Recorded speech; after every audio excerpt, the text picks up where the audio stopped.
Now, the yin-yang symbol is interesting for a variety of other reasons too, because the Taoists believe that that symbol represents being. Now, being is not the same thing as objective reality. Being is what you experience as a conscious creature. That's being. And for the Taoists, being is made up of these two elements, order and chaos. And the reason for that is quite straightforward. The reason for that is wherever you go, and whenever you live, and whoever you are, each environment that you're in is composed of things you understand and things that work the way you expect them to. Laozi's Tao Te Ching is like that. The book is inexhaustible. It's so clever, so mind-bending, so profound, so confusing.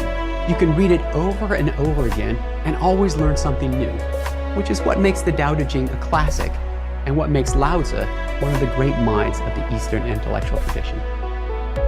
Everything that the lifestyle brings to you, you know, I feel like I have friends all over, people that I can trust and stay at his house, stuff like that, that only Jiu-Jitsu can give to you. When the way is expressed verbally, we say such things as how bland and tasteless it is. We look for it, but there's not enough to be seen. We listen for it, but there's not enough to be heard. Yet when put to use, it is inexhaustible. And things you do not understand, and that can pull the rug out from you at any moment. And so you can say in some sense that these symbolic representations are representations of the most unchanging elements of being. So the most real thing, they are real. In fact, they're hyper real. Because one of the things that defines real is that it's permanent. And it is permanent. No matter where you go, there are things you know and things you don't know. And it doesn't matter who you are, it's permanent. So it's part of the existential landscape of human being. Now, the other thing that's quite cool about the Yin and Yang symbol, and one is that the black paisley has a little white dot in it, and the white paisley has a little black dot in it. And the reason for that is the Taoists also recognize quite well that chaos could turn to order at any moment. You know, so a new order can arise out of a chaotic structure. That's a revolution in some sense.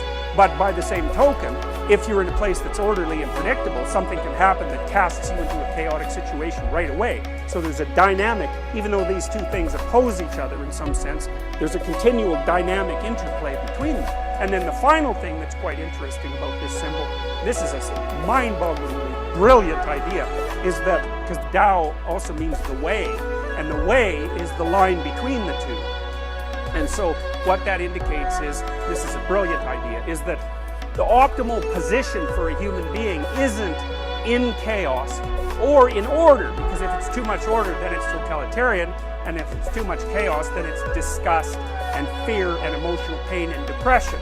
So where's the proper place? And the Taoist answer is right on the line, where you have one foot in order so that you're fairly stable, and you have another foot in chaos so that new and interesting and compelling and transforming things are happening to you. And one of the things that you might note is that your nervous system basically tells you when you're there, and the way it tells you is by making you interested in whatever it is that you're engaged in, because the fact that the thing that you're engaged in grips you, which is really an unconscious process, you can't really control that, it's something that happens to you, is because your nervous system, which is actually adapted to the environment of chaos and order, is telling you that if you're engaged and interested, you are in the place where the balance between chaos and order is perfect. Being and non-being create each other. Therefore, the master acts without doing anything. Things arise, and she lets them come. Things disappear, and she lets them go.